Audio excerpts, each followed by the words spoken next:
Salut tout le monde, c'est XR, on se retrouve aujourd'hui pour une nouvelle vidéo et plus précisément un nouveau test. Et donc aujourd'hui je vais vous présenter le clavier Drevo Calibre que l'on peut trouver autour des 60 € sur Amazon. Allez, c'est parti.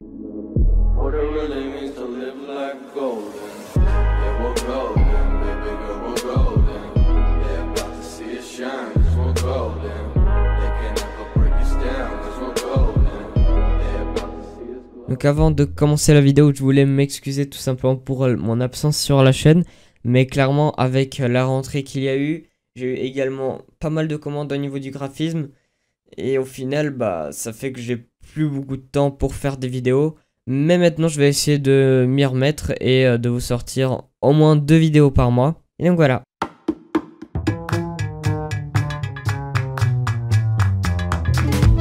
Et donc à l'intérieur de la boîte, on trouvera tout d'abord la paperasse habituelle, un autocollant avec le logo de la marque, une pince pour enlever les touches et un câble de 180 cm.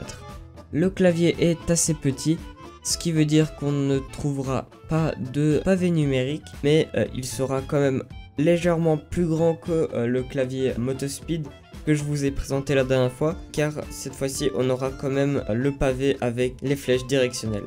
Le clavier est bien évidemment RGB et on aura différents modes de rétroéclairage, mais le gros plus c'est qu'on pourra modifier les couleurs de chaque touche séparément, ce qui est vraiment très intéressant si jamais vous voulez personnaliser votre clavier à fond. On retrouvera sur le clavier un Bluetooth 4.0 qui est plutôt réactif, mais je note quand même de rares coupures de connexion, et donc si jamais ça vous arrive, eh bien il faut tout simplement éteindre et rallumer le clavier et la connexion devrait se faire automatiquement.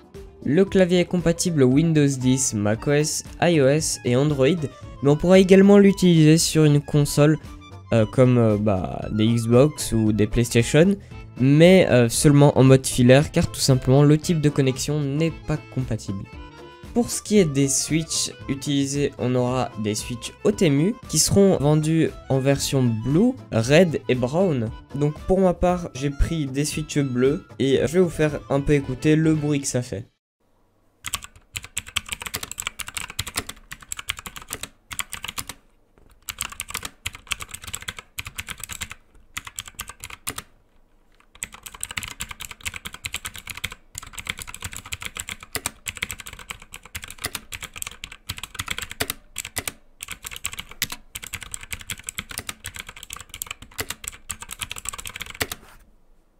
Sur ce clavier, on aura une autonomie d'environ 20 heures et on pourra recharger le clavier de 0 à 100% en moins de 2 heures, ce qui est quand même plutôt rapide.